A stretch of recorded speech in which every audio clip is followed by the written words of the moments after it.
toutes, bonjour à tous. Bienvenue dans cette session donc, sur les budgets publics et sur la prévision des budgets publics. Je suis Hippolyte Dalbis, je suis vice-président du Cercle des économistes, je suis professeur à l'ESSEC aussi et j'ai la chance de présider cette session. Je vous présente les différentes personnes et ensuite on commence les présentations. Donc je vais avoir à côté de moi, je vais vous les présenter un petit peu dans l'ordre dans lequel ils vont intervenir. Je vais avoir Stéphane Sorbe qui est ici.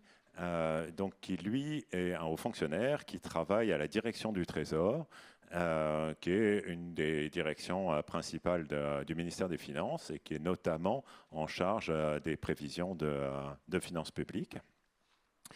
J'aurai aussi Frédéric Beck, qui est professeur d'économie à Cergy et qui a beaucoup travaillé sur les modèles de prévision et qui va nous expliquer un petit peu comment est-ce qu'on peut prévoir justement, ou si on peut prévoir le futur. Je vais avoir Laurent Bach, qui est à l'Institut des politiques publiques et à l'ESSEC également, et qui, lui, s'intéresse plus à la prévision, non pas comme un exercice global, mais typiquement la prévision des impôts. Et Catherine Mathieu, qui est économiste à l'OFCE, qui est spécialiste, qui est dans le département de prévision et de conjoncture, et qui va nous aussi nous donner une perspective un petit peu internationale de ces sujets. Alors, je vais commencer cette présentation par 4 questions, un peu 4 questions très simples pour poser le débat, et puis après, on va rentrer avec les différents intervenants dans différentes dimensions plus précises. Alors, tout d'abord, je vais juste rappeler de quoi on va parler, voilà, au cas où vous seriez venu ici par hasard, vous ne savez pas rien du tout, donc je vais commencer par juste expliciter même les termes du titre en fait, de la session. Je vais vous dire très rapidement qu'est-ce que c'est qu'une prévision, qui s'en occupe, et notamment qui s'en occupe en France, et surtout à quoi ça sert, d'accord ? Pourquoi est-ce qu'on fait des prévisions ? Alors, tout d'abord, on va parler de finances publiques, hein, c'est-à-dire c'est l'ensemble des recettes publiques, c'est-à-dire typiquement les impôts ou bien tout l'argent que peut prélever l'État sur l'économie, et puis toutes les dépenses, toutes les dépenses publiques auxquelles on peut penser, hein, que ce soit des dépenses typiquement de retraite ou bien des différents budgets comme le budget de la santé ou la police, etc. D'accord ? Donc ça, c'est toutes les finances publiques. Et ce qu'il faut savoir, c'est qu'en France, on l'a décomposé à peu près en 3 comptes. Il y a le budget de l'État, d'accord, le budget de la sécurité sociale et le budget des collectivités locales. Donc tout ça, c'est plein d'argent qui rentre, en fait, et puis c'est plein d'argent qui sort. Et puis à la fin, lorsqu'on fait les plus et les moins, il y a un seul indicateur qui est le solde des finances publiques, et qui est finalement tout le temps, en tout cas en France, tout le temps depuis très longtemps, hein, mais qui est négatif. Donc on dit le déficit indirectement des finances publiques. Et cet objet, c'est un objet qui économiquement est très important, d'accord ? Il a beaucoup d'importance parce que si on est en négatif, ça veut dire qu'on va émettre de la dette, donc on va s'endetter plus, d'accord ? Et donc ça va avoir un impact sur l'activité économique. Donc c'est un objet économique qui est important, mais c'est aussi un objet politique. Et typiquement, le ministre des Finances ou la ministre des Finances, si c'est une femme, potentiellement va être rendu comptable un petit peu de cette bonne gestion des comptes publics, et puis on va lui dire, qu'est-ce que tu as fait à la fin ? Est-ce qu'on est en déficit ou est-ce qu'on n'est pas en déficit ? Donc c'est un objet aussi qui est très présent dans le débat politique. Mais ce qu'il faut voir, c'est que le solde, c'est la fin des comptes, hein, c'est une fois qu'on a fait tous les plus et tous les moins, mais nous, ce dont on va parler, c'est de toutes les lignes, potentiellement, de tous les impôts qui rentrent, de toutes les recettes pour l'État, mais aussi de toutes les dépenses. Donc il y a un document qui est très intéressant, hein, qui s'appelle le projet de loi de finances. Et alors tout ce que je vous dis, en fait, c'est ouvert au public, hein, c'est accessible en ligne. Il suffit de taper projet de loi de finances pour 2026.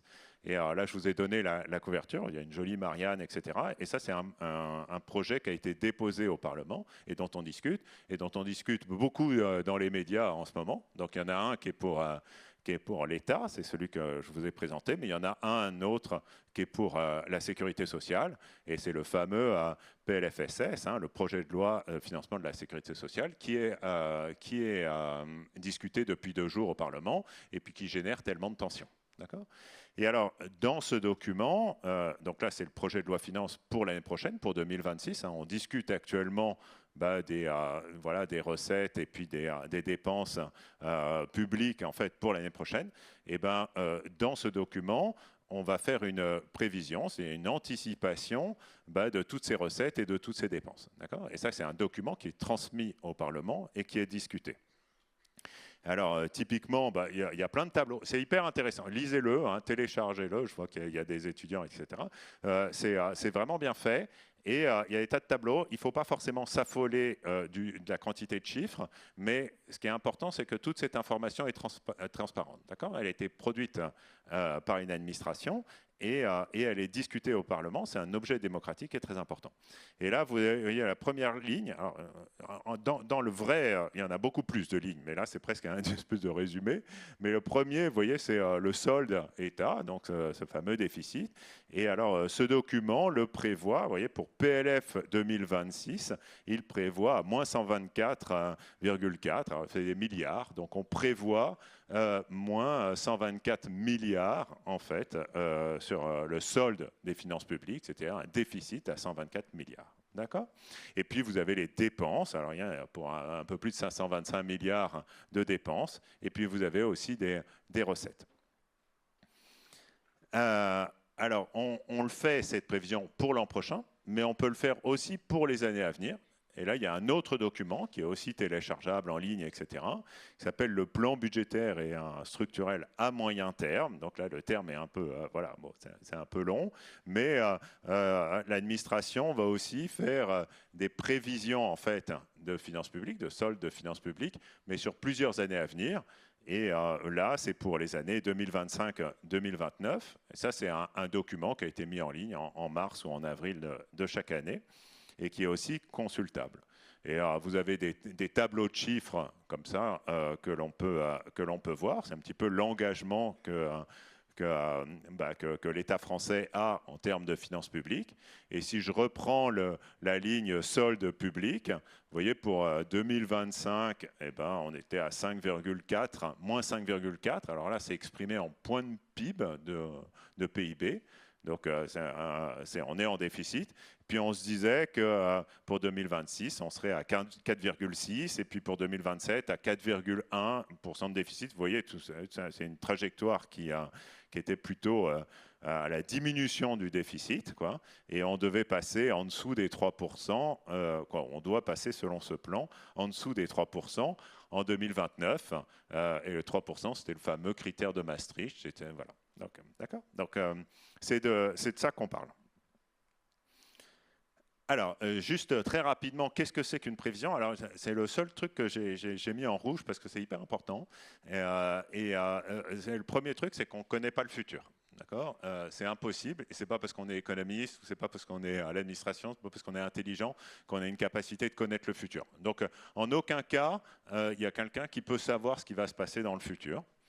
Donc, quand on parle de prévision, c'est plutôt un pari que l'on fait, une anticipation que l'on fait, et que l'on fait étant donné l'information que l'on a, l'information qui est disponible au moment où on fait la prévision. Mais il va se passer d'autres choses, et donc potentiellement, cette prévision ne va pas être ce qui est réalisé.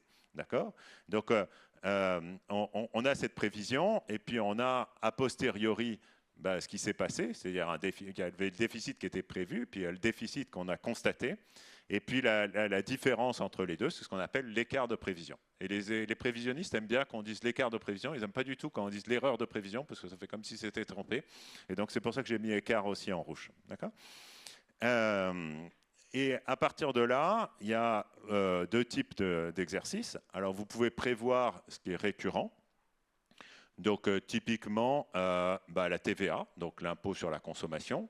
Ben ça, on fait de la TVA depuis je ne sais pas quand. Hein, ça fait très longues années qu'on fait de la TVA et ça va dépendre en gros de votre niveau de consommation. D'accord? C'est une taxe qui est mise sur ce que vous consommez, donc vous devez prévoir la consommation. Et donc, si vous savez à peu près comment fonctionne, quels sont les taux de TVA, si vous prévoyez bien la consommation pour l'année prochaine, vous devez prévoir vos recettes de TVA. D'accord? Donc ça, je dirais que c'est dans l'exercice de prévision, c'est quelque chose qui est pas trop, ce qui est moins difficile. D'accord? Ce qui va être très difficile, c'est de prévoir une nouvelle taxe, par exemple. Quelque chose qui est complètement nouveau, qu'on n'a jamais eu. Alors, je sais pas, on peut prendre par exemple la taxe Zuckman, et là, on veut évaluer son rendement, mais comme elle n'existait pas avant, on va devoir procéder différemment. D'accord? Et donc, ça, c'est une distinction qui est très importante. Et puis, il faut prévoir, on veut prévoir, par exemple, les recettes d'un impôt, ou on prévoir une dépense publique, ça c'est une chose, mais évidemment, comme je vous l'ai dit pour la TVA, elle-même, l'impôt, lui, dépend d'un sous-jacent. Il dépend, par exemple, la TVA dépend de la consommation, et donc il faut prévoir les sous-jacents. D'accord? Donc c'est deux exercices différents, prévoir la consommation et puis prévoir l'impôt qui est sur la consommation. D'accord? Et évidemment, une fois qu'on a fait notre prévision avec les sous-jacents, on va récupérer une prévision de finances publiques. Et de cette prévision de finances publiques, c'est un peu compliqué, c'est qu'elle peut potentiellement avoir un impact sur les sous-jacents. D'accord? Vous faites votre prévision. Si vous voyez que vous avez un gros dérapage, donc un gros déficit, et ben ça peut avoir un effet sur vos sous-jacents. Et donc, ça boucle. Et ça fait partie du travail. On va revenir sur ces sujets-là. Alors, qui s'en occupe? En fait, il y a beaucoup de gens, notamment en France. Hein, c'est essentiellement l'administration. Ce qui est important, c'est que c'est plutôt l'administration côté ministère des Finances. Hein, c'est l'administration qui est en charge de la tenue des comptes voilà, de la France ou des comptes publics. Mais pas que. Il peut y avoir les administrations de la sécurité sociale aussi qui interviennent. Mais ce n'est pas l'INSEE. Et ça, c'est assez important parce que l'INSEE fait beaucoup de comptes. Mais a priori, c'est un poil plus compliqué, mais la séparation, c'est qu'ils sont plutôt à nous dire ce qui s'est passé. D'accord, nous dire ce qui est réalisé, dire ce qui est le passé, là où le reste de l'administration va dire l'avenir avec les prévisions. Alors, est-ce qu'il y a un risque d'une prévision insincère, entre guillemets, politique, voilà, qui pourrait être souhaitée par un ministre qui dirait à son administration, tu prévois que tout va aller pour le mieux, dans le meilleur des mondes en France, parce que c'est moi qui suis en charge. Alors, c'est toujours un risque, évidemment, mais c'est pour ça que le système a mis en place des contre-feux, c'est-à-dire des systèmes de contre-expertise, que ce soit dans des organisations internationales, que ce soit des économistes indépendants, ou même une institution dédiée auprès de la Cour des comptes, qui s'appelle le Haut Conseil des finances publiques, et qui est là pour évaluer la sincérité des prévisions qui est faite par l'administration. Alors, est-ce qu'il faudrait une prévision qui serait complètement en dehors du politique, une prévision qui serait indépendante du politique? Là, le sujet n'est pas, c'est pas si simple en fait de répondre. Je vais donner mon point de vue. Mon point de vue, c'est qu'il faut plutôt pas, d'accord, parce que la prévision, c'est un écosystème qui est très complexe. Ça demande une collecte de beaucoup d'informations, mais aussi c'est un outil d'aide à la décision. D'accord, il va y avoir des allers-retours entre les personnes, les administrations qui font la prévision et la décision politique de faire telle ou telle politique publique, d'accord. Le ministre ou le cabinet du ministre va dire ce serait bien d'augmenter tel impôt, et puis l'administration va chiffrer, va se dire ça va rapporter tant ou tant, et puis c'est à ce moment-là que finalement on se dit oui, il faudrait le faire ou pas.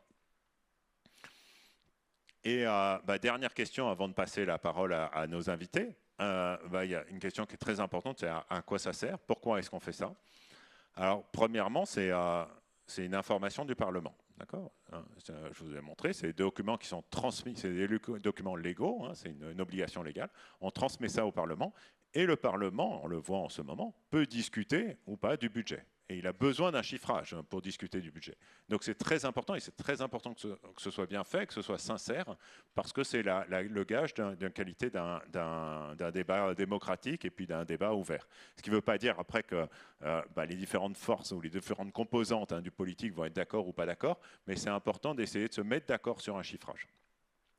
C'est aussi un document qui est utile pour la coordination européenne. D'accord, hein. Typiquement, les prévisions à plusieurs années sont transmises à la Commission européenne. Ça fait partie en fait de nos engagements vis-à-vis de la Commission européenne. Ça peut être aussi un signal au marché financier, d'accord, tous ceux qui prêtent finalement, ou les différents créanciers hein, qui prêtent à l'État, veulent savoir un peu ce que l'État français veut faire.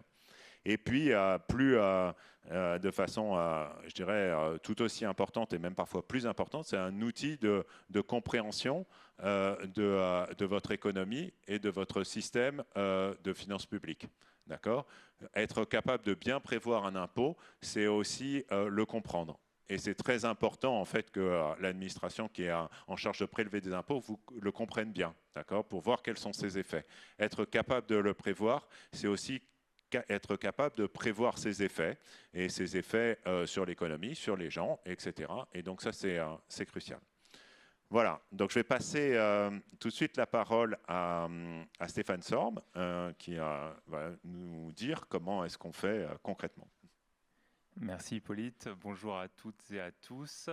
Donc Stéphane Sorbe, moi je travaille à la Direction Générale du Trésor, qui est une direction du ministère de l'Économie et des Finances, et je suis chef du service qui s'occupe des finances publiques et des politiques sociales, et dont un des rôles est justement de faire des prévisions de finances publiques. Donc c'est pas un exercice qu'on fait tout seul, hein. Évidemment ça fait intervenir beaucoup de directions de Bercy et beaucoup de services au sein de la Direction Générale du Trésor, mais c'est vraiment nous qui coordonnons cet exercice-là.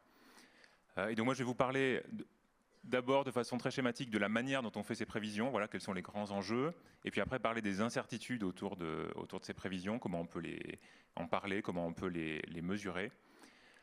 Donc d'abord, comment est-ce qu'on fait ces prévisions? Alors j'essaie de faire un petit schéma pour expliquer un peu simplement.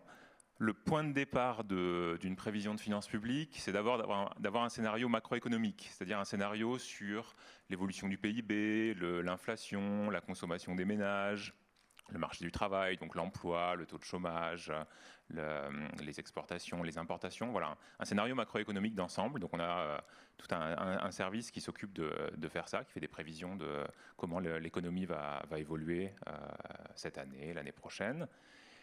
Et sur la base de ce scénario macroéconomique, ce qu'on commence par faire, c'est une prévision de comment les recettes publiques vont évoluer. Et donc, impôt par impôt, on va se poser la question de quels sont leurs déterminants, compte tenu de la manière dont l'impôt fonctionne, de la manière dont, voilà, quelles sont les bases qui sont taxées, quels sont les taux qui sont appliqués.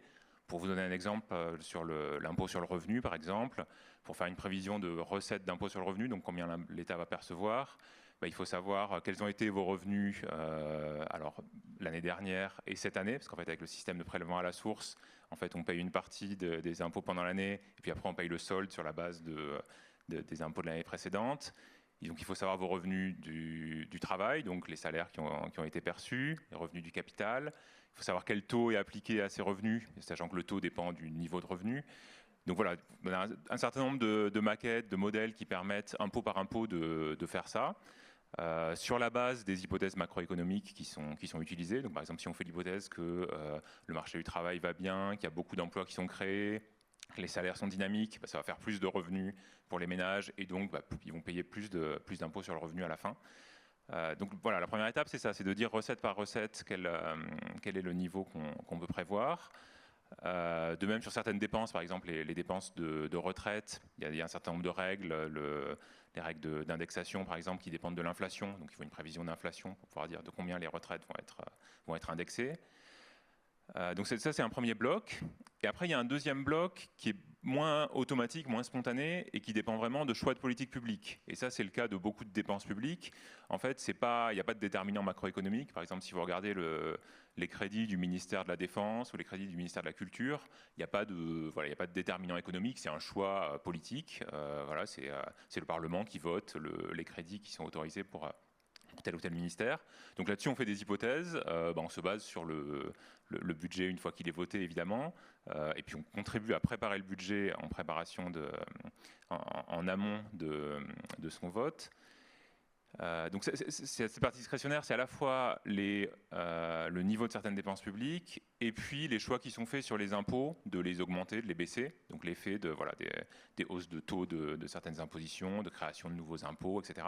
Donc on intègre aussi des hypothèses sur ces facteurs-là. Et donc tout ça nous donne un scénario de finances publiques, donc avec le montant des recettes perçues par l'État, le montant des dépenses de toutes les administrations publiques, de l'État, de la sécurité sociale, des collectivités locales.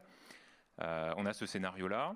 Là où c'est un peu plus compliqué, c'est qu'en fait ce scénario, et Hippolyte en disait un mot, là où c'est un peu plus compliqué, c'est que ce scénario de finances publiques, il rétroagit lui-même sur le scénario macroéconomique, à cause de ce qui s'appelle notamment des effets keynésiens, le fait que si on a par exemple une forte hausse des dépenses publiques, ça va avoir tendance plutôt à stimuler l'économie, on va avoir plus de croissance, plus d'inflation. Et donc ça va changer le scénario de départ et voilà, les choses sont un peu circulaires. Dans l'autre sens, si on prend plutôt des mesures de consolidation budgétaire, si on essaie de réduire notre déficit public, ça va plutôt avoir tendance à freiner l'économie.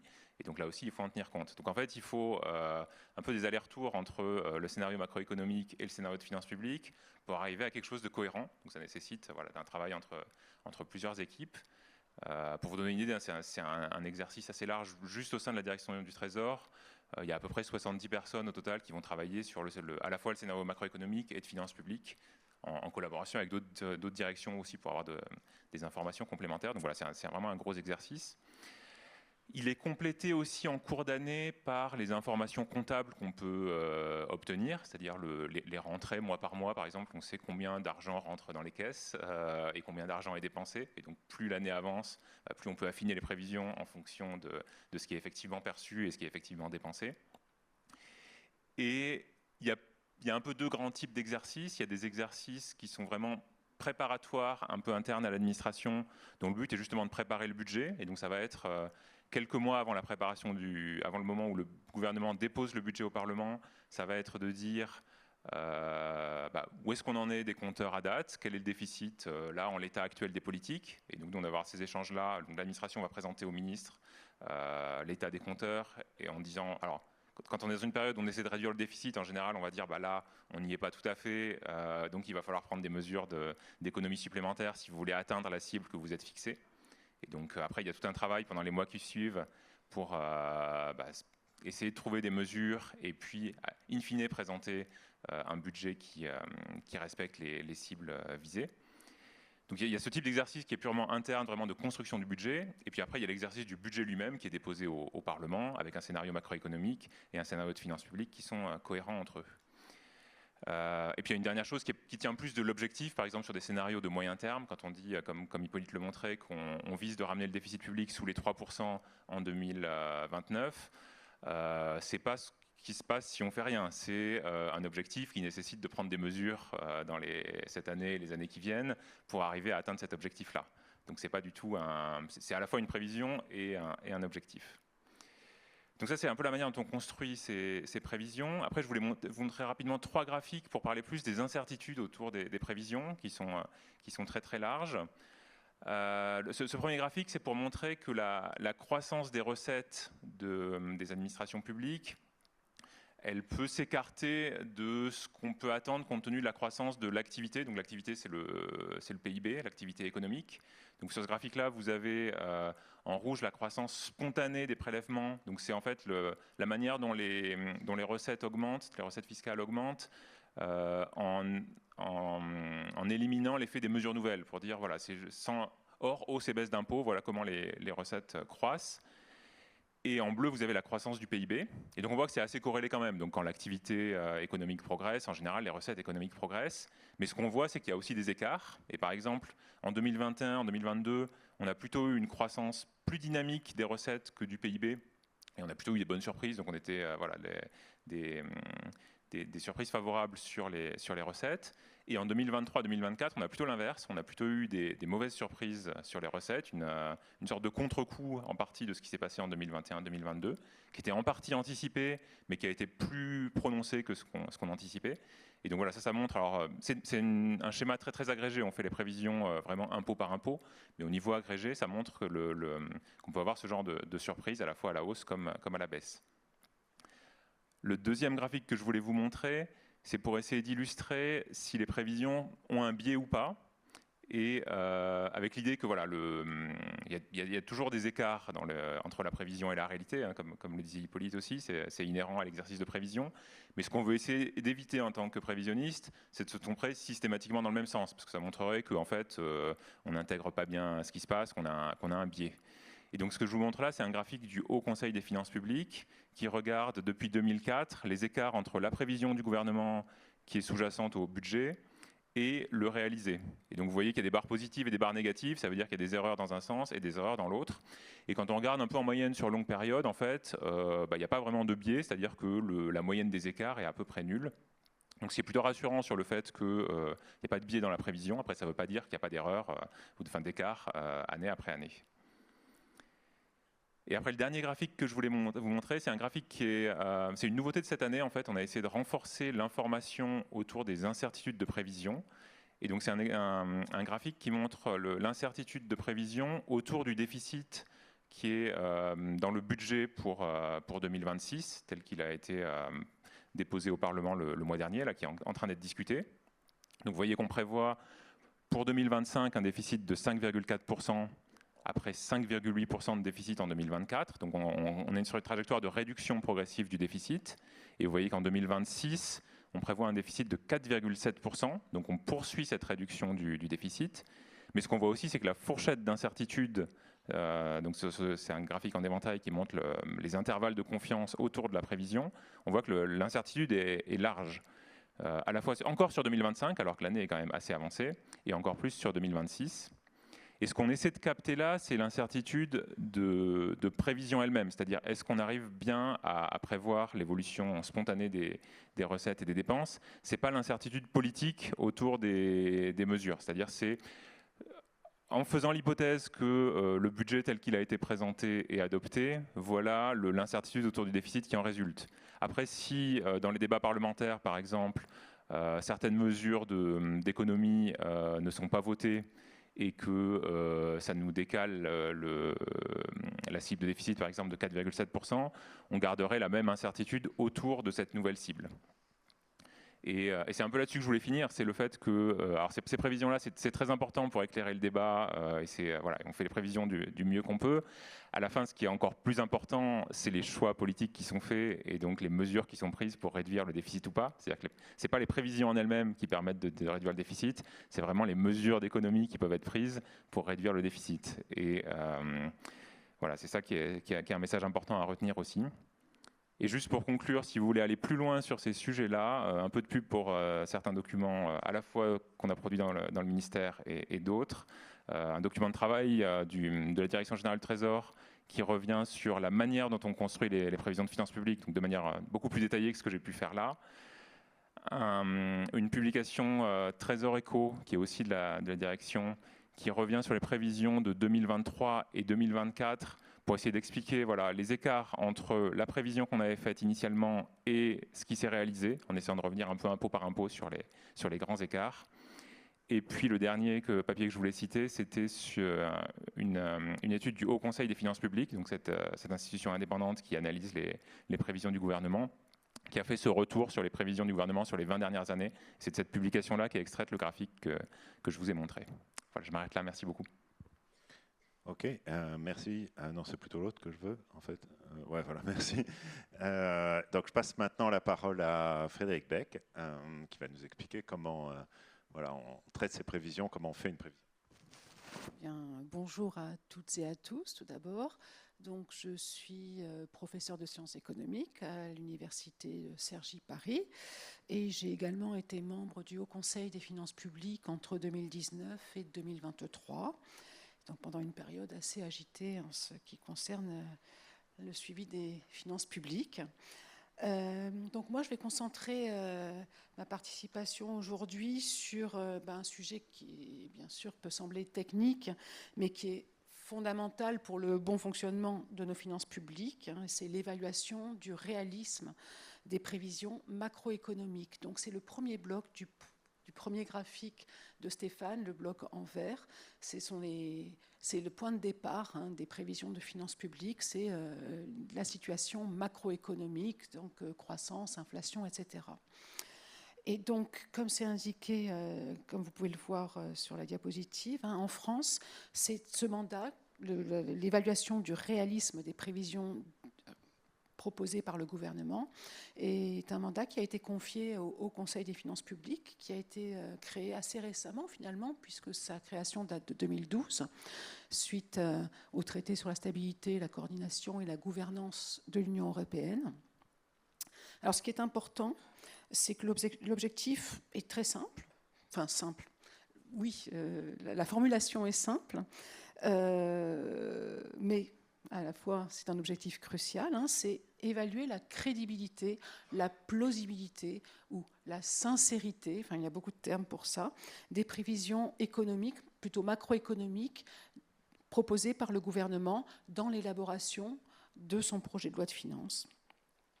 Donc, comme on l'a déjà évoqué, chaque année, le gouvernement doit préparer un budget, enfin pas qu'un d'ailleurs, mais on va dire le budget pour l'année suivante, PLF, dont on parle beaucoup en ce moment, mais aussi les plans pluriannuels et typiquement le projet de loi de programmation des finances publiques à 5 ans.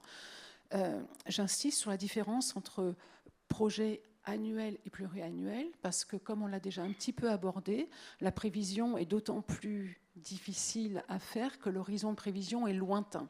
On prévoit beaucoup mieux à 1 mois, 3 mois, 6 mois qu'à 3 ans, 5 ans ou 10 ans. On a moins... En fait, c'est plus simple pour les économistes, mais pas seulement en économie. Voilà. Donc pourquoi est-ce qu'il est important pour au Conseil des finances publiques d'évaluer la pertinence, pas la pertinence, la crédibilité, le réalisme des prévisions du gouvernement en termes de croissance, en termes de taux d'inflation, en termes de taux d'intérêt, en termes de recettes et de dépenses publiques, etc. Eh bien, c'est parce que des prévisions qui seraient soit trop optimistes, soit trop pessimistes, peuvent conduire à des politiques budgétaires inadaptées, voire à des dérapages financiers. Alors, comment juge-t-on si une prévision est réaliste? Et donc là, je vais rentrer un petit peu dans ce que Hippolyte a abordé tout à l'heure, c'est comment fait-on de la prévision finalement, mais pour rester et pour conclure sur le Haut Conseil des finances publiques, en fait, il faut quand même noter qu'il ne travaille pas seul. Il consulte des experts et il compare les prévisions du gouvernement, donc toujours en termes de croissance, de taux d'inflation, taux d'intérêt, etc., avec d'autres instituts reconnus comme l'OFCE, dont Catherine fait partie, notre institut Rexecode, mais aussi des grandes institutions internationales type Fonds monétaire international, OCDE ou une autre grande institution, la Banque de France. Donc, ou même certaines enquêtes sur les prévisionnistes professionnels qu'on appelle le consensus forecast. Donc on regarde où les prévisions du gouvernement se placent parmi l'ensemble des prévisions disponibles auprès de centres experts ou d'institutions expertes. Donc ça, c'est la contre-expertise du gouvernement que propose le Haut Conseil des finances publiques. Cela dit, ça fait maintenant, je dirais, une grosse dizaine d'années qu'on va même un peu plus loin que comparer simplement des chiffres. Il faut aussi prendre en compte l'incertitude, trouver un moyen de mesurer l'incertitude qui entoure ces prévisions. Et on a eu un petit aperçu de ça avec le graphique en éventail que nous a présenté Stéphane. Et donc, en fait, l'économie est là. Vous en avez eu l'expérience récente au cours des dernières années, est influencée par des événements imprévus de type crise géopolitique, pandémie, variation brutale des prix pétroliers ou de l'énergie plus généralement. Et là, vous les avez tous vécus, même les plus jeunes d'entre vous, au cours de ces dernières années. Et ça, c'est une source d'incertitude qui est très difficile à incorporer pour mesurer le réalisme d'une prévision. Donc, comment procède-t-on? Alors, pour ça, les économistes, dont je fais partie, utilisent l'histoire. l'histoire économique, donc pas trop ancienne. On essaie de rester dans un contexte institutionnel similaire à celui d'aujourd'hui. Donc, mais typiquement, aujourd'hui, regarder des données depuis 1990 ou 2000, ça fait sens. Hein. Donc, on regarde comment se sont comportées ces principales variables macroéconomiques qui gouvernent finalement l'évolution aussi des comptes publics. Des finances publiques, telles que donc le PIB, encore une fois, l'inflation, taux d'intérêt, dépenses, recettes publiques. Et en fait, on regarde comment elles ont évolué au fil des ans, même trimestre par trimestre. D'accord. On regarde, on essaie de caractériser leur dynamique propre. Elles ont chacune une dynamique qui leur est propre et elles interagissent. Ces variables macroéconomiques interagissent. Et donc, on essaie de capturer tout ça avec des techniques qui peuvent être assez variées, hein, cela dit. Donc je cite là en bas de la diapositive les institutions qui utilisent ce type de démarche et qui n'utilisent d'ailleurs pas les mêmes techniques pour repérer en fait ces dynamiques et leurs interactions. Donc l'idée, en fait, c'est de distinguer, in fine, hein, ce qui relève du prévisible et ce qui relève de l'imprévu, ce qu'on n'arrive pas à prévoir, et qu'en économie, on appelle des chocs ou des surprises. Et donc, l'idée, c'est que si on est avec la connaissance historique que l'on a, on arrive à distinguer ces chocs de la partie qu'on sait prévoir à peu près correctement, alors on va collecter tous ces chocs et on va les injecter dans le scénario central du gouvernement, que le gouvernement va présenter à la Commission européenne. Hein. On prend les chiffres publics. Donc on va imprimer ces chocs que nous, on a observés sur le passé, sur la trajectoire centrale, le scénario privilégié par le gouvernement, et on regarde ce que ça pourrait donner. Par exemple, si on avait une crise de type Covid en 2028, non pas que je la souhaite, hein, loin de là, mais on peut maintenant, on sait maintenant que ce type de choc, ça peut faire de gros écarts sur le taux de croissance du PIB. On a eu un gros plongeon suivi d'une grosse remontée de l'activité nationale française en 2020-2021, enfin surtout en 2020. D'accord ? Donc on sait que ce type de choc a pu se produire. Bon, on n'espère pas. Ça s'est produit une fois sur 100 observations. Si on parle en trimestriel, mais ça s'est produit une fois, rien n'exclut que ça se reproduise. Donc on va lui donner ce poids-là et on va faire une trajectoire si, par exemple, ce choc se reproduit dans 3 ans. Et ça va nous donner un autre solde budgétaire, et ça va nous donner une autre dette en points de pourcentage de PIB, en points de PIB, pardon. Voilà. Et donc ça nous donne un éventail des possibles, parce que parfois il y a des mauvaises surprises, mais parfois des bonnes surprises. En ce moment, par exemple, les prix du pétrole sont relativement bas. Les prix du pétrole sont une variable qui sont extrêmement difficiles à prévoir. Donc chaque fois qu'il y a un gros mouvement, c'est pris comme un choc. Hein.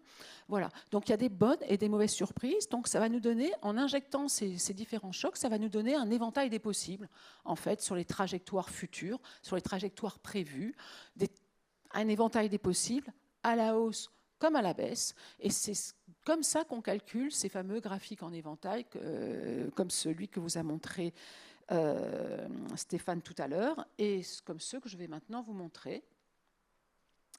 Donc là, il s'agit d'un exemple pour la France. Donc ce sont les fameux fan charts, ou graphiques en éventail, que j'ai réalisé avec une collègue. Donc c'est très récent, hein, c'est sur des données qui s'arrêtent à fin 2023. Et on a retenu, pour calculer ces fan charts, l'approche que retient la Commission européenne depuis le printemps 2024. Elle va changer au printemps 2026 de nouveau. Mais là, on a donc la méthode actuelle. Voilà. Et donc, vous avez les graphiques qui représentent en haut à gauche le taux de croissance de la production nationale nominale.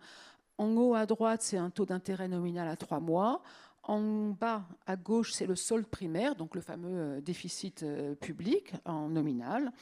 Et en bas à droite, c'est quelque chose qui est très très monitoré, surveillé par les grandes institutions. Hein, c'est le ratio dette sur PIB. Donc au moment de la signature des accords de Maastricht, ce ratio était censé rester en deçà de 60%. Et là, vous voyez qu'en 2023, on part légèrement au-dessus de 110%.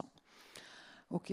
Donc tout ça, ces graphiques-là, donc au milieu, vous avez le scénario central, par exemple celui que le gouvernement a délivré à la Commission européenne, et les zones en couleur représentent en fait les marges d'incertitude.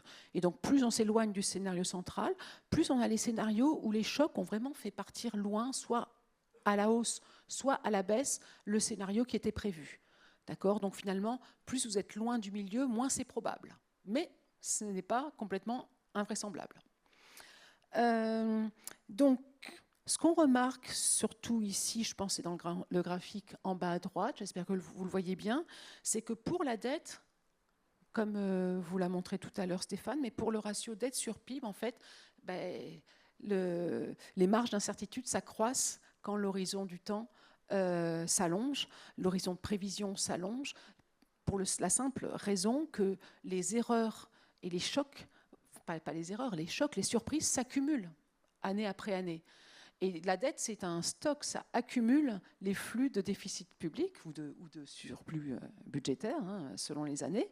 Mais les chocs, eux, ils s'accumulent dans la dette. Donc l'incertitude, au total, finit par s'accroître au fil du temps.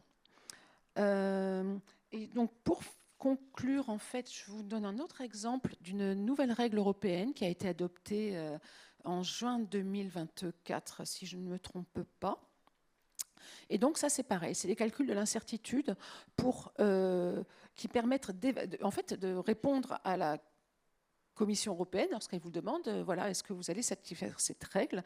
Et cette règle, en fait, c'est un nouveau critère ajouté par la Commission européenne aux 27 pays membres, hein, pour juger de la soutenabilité de la dette publique. Et donc, depuis, on va dire, septembre année 2024, un pays doit démontrer que sa trajectoire de dette par rapport au PIB sera décroissante avec une probabilité d'au moins 70%, 5 ans après la fin de son plan d'ajustement. Et là, j'ai mis comme exemple la France, le Pays-Bas, l'Espagne et l'Italie. Il y a des périodes, des délais d'ajustement différents. Vous voyez que la France a retenu, enfin vous ne le voyez peut-être pas directement, mais tous les graphiques partent à l'année 2023, hein, sur l'axe des X. Et la fin du plan d'ajustement pour la France est donc évaluée à 2031, alors que c'est 2028 pour les 3 autres pays qui ont retenu des plans d'ajustement à 4 ans. Donc la France a souhaité faire un effort un peu plus doux, enfin, en tout cas c'est ce qui était prévu à l'automne 2023, un ajustement plus doux mais sur une période plus longue pour inverser la tendance de la dette, hein, et la faire revenir sur une pente décroissante. Voilà, et donc ce qu'on voit, c'est que ce type d'exercice, donc là pareil, ce sont des données faites avec ma collègue Kéa Barret, aussi également économiste. Ce que l'on voit, c'est que ça produit des résultats très différents. C'est typiquement la France a de très très fortes chances de rentrer dans ce critère, hein. La probabilité qu'elle soit sur une pente décroissante est très élevée puisqu'elle est en 2000, donc 5 ans après la fin de son plan d'ajustement, c'est-à-dire 2036, on voit que même choqué, hein, les trajectoires se situent en dessous du dernier niveau du plan d'ajustement, qui est représenté par la ligne jaune. Elle ne se voit pas très bien sur ces graphiques, je suis désolée. Et paradoxalement, on voit qu'aux Pays-Bas, qui est un pays quand même plutôt vertueux en termes de finances publiques, va avoir du mal à respecter ce critère-là, que retient parmi beaucoup d'autres critères la Commission européenne, alors principalement en raison du vieillissement de sa population. D'accord, mais je conclus. Donc je conclus tout de suite en disant que on voit que finalement l'évaluation du réalisme des prévisions économiques, c'est loin d'être un exercice théorique, hein, c'est essentiel pour garantir la crédibilité des politiques publiques, la confiance des citoyens et des marchés, et la soutenabilité, bien sûr, de notre dette. Et que cette approche probabiliste que j'ai essayé d'introduire, hein, j'espère de façon pas trop compliquée, permet de mieux intégrer l'incertitude et de prendre des décisions plus éclairées. Je vous remercie. Merci beaucoup. Donc maintenant, je passe la parole à Laurent Bach, qui, lui, a une approche plus composant par composant, en fait. Merci Hippolyte. Donc vous demandez peut-être pourquoi un professeur de finance comme moi participe à cette table ronde. Donc je suis professeur de finance à l'ESSEC, donc une autre école de commerce. La raison, c'est qu'en fait je m'intéresse par mon métier beaucoup aux résultats des entreprises. Et en fait, les entreprises, c'est un peu la plaque tournante de nombreuses recettes pour l'État français et puis les États en général. Et donc j'ai beaucoup travaillé dans mes recherches sur la fiscalité des entreprises, ce qui m'a amené à évaluer de nombreuses réformes fiscales, notamment dans le sein d'un institut qui est en charge d'évaluer de nombreuses réformes de nature fiscale.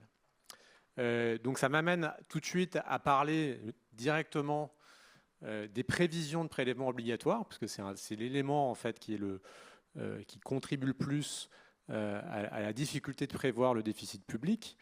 C'est ce que vous voyez en rouge ici. Je montre en fait la différence entre ce qui était prévu en termes de recettes à la fin de l'année précédente et ce qui est réalisé à la fin de l'année en cours pour l'année en cours. Et donc vous voyez évidemment que en 2008 on s'est beaucoup trompé.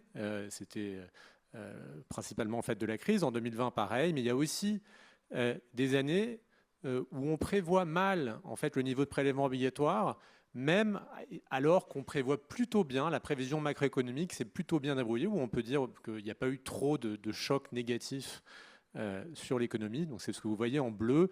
On voit qu'en 2024, ça a déjà été mentionné par Stéphane, il y a eu en fait une macroéconomie plutôt bien prévue, mais des recettes largement surestimées. Donc là, ce qu'on voit tout de suite, c'est qu'il y a une dynamique propre de la prévision des prélèvements obligatoires. C'est aussi ce qu'a mentionné Stéphane, qui mérite que concrètement la moitié des prévisionnistes du Trésor travaillent sur ce sujet. Et donc la question qu'il faut décomposer en fait cette question en plusieurs éléments. La première raison pour laquelle vous pouvez avoir du mal à prévoir les prélèvements obligatoires alors que vous prévoyez bien la macroéconomie, c'est que finalement la croissance spontanée des recettes d'impôts spécifiques est mal prédite par l'évolution d'agrégats macroéconomiques. Donc je prends le cas de la TVA qui avait déjà été mentionné par Hippolyte. Donc on dit en général que la TVA c'est un impôt très simple à prédire parce qu'il suffirait de prédire la consommation qui serait sa principale assiette. En fait, ce que je vous montre là, c'est en rouge ce qu'on essaie de prévoir quand on essaie de prévoir les recettes de TVA, ce n'est pas exactement la consommation. En fait, c'est une moyenne de plusieurs agrégats, consommation des ménages, investissement des entreprises et aussi des administrations publiques locales, parce qu'en réalité, la mécanique de cet impôt est bien plus complexe qu'elle ne semble de prime abord. Par exemple, quand vous payez un loyer, vous ne payez pas de TVA sur vos loyers. Et ça fait pourtant partie de la consommation. Et vous voyez que en fait, il y a un travail qui est fait notamment au Trésor pour essayer de modéliser le plus précisément possible qu'est-ce que l'assiette de la TVA. C'est ce qu'on appelle les emplois taxables, les emplois de produits taxables. Jusqu'à 2021, en fait, cette modélisation a très bien fonctionné. Vous voyez que la courbe bleue, c'est-à-dire les recettes effectives de TVA et la modélisation de l'assiette de cette TVA se suivait presque parfaitement. Mais depuis 2021, en fait, on la prévoit finalement assez mal. Et notamment ces dernières années, en fait, la croissance qui était modélisée, la croissance de la consommation, la croissance de l'investissement a systématiquement été supérieure de plusieurs points souvent à la croissance effective des recettes. Donc c'est ça, pour en fait résoudre ce problème, il suffit justement pas de bien prévoir la macroéconomie, puisque c'est ce qu'on ferait avec la courbe rouge. En ayant une courbe rouge parfaite, en fait, vous voyez bien qu'on n'aurait quand même pas rattrapé en fait, la croissance des recettes de TVA effectives. Et ça, c'est parce qu'il faut bien comprendre structurellement comment fonctionne le circuit économique qui génère de la TVA. Ça demande beaucoup de données microéconomiques, de données administratives qu'il faut mettre ensemble, qu'il faut mettre à jour régulièrement pour mettre à jour les modèles qui permettent ensuite de savoir comment évolue l'assiette de TVA. Donc on voit tout de suite l'intérêt pour de la prévision qui semble correspondre à des agrégats de faire monter des données administratives microéconomiques qu'utilisent notamment beaucoup de microéconomistes comme moi, des chercheurs qui travaillent en parallèle avec l'administration un peu sur les mêmes données de plus en plus. Donc ça, c'est le sujet si j'ose dire, de prévoir l'évolution des recettes de prélèvements obligatoires lorsque en fait, rien ne change dans l'appareil législatif, mais on voit bien dans l'actualité qu'évidemment, chaque année, les députés et le gouvernement qui prépare le projet de loi introduisent systématiquement des changements dans la législation fiscale. Et donc, il y a évidemment une incertitude supplémentaire. Et ce, même lorsqu'en fait la seule chose qui change dans la loi, c'est l'augmentation du taux d'un impôt bien connu. Donc là, je prends l'exemple des dividendes parce qu'en 2013, le gouvernement Hollande a décidé d'augmenter très sérieusement le taux d'imposition à l'impôt sur le revenu des dividendes. Et il espérait, en tout cas dans les documents budgétaires, on espérait que ça générerait environ 400 millions d'euros de recettes supplémentaires. Pour le faire, qu'est-ce qu'on fait? On considère que l'assiette des dividendes n'allait finalement pas réagir spécifiquement à cette hausse d'imposition et on applique le nouveau taux, en gros, à l'assiette précédente.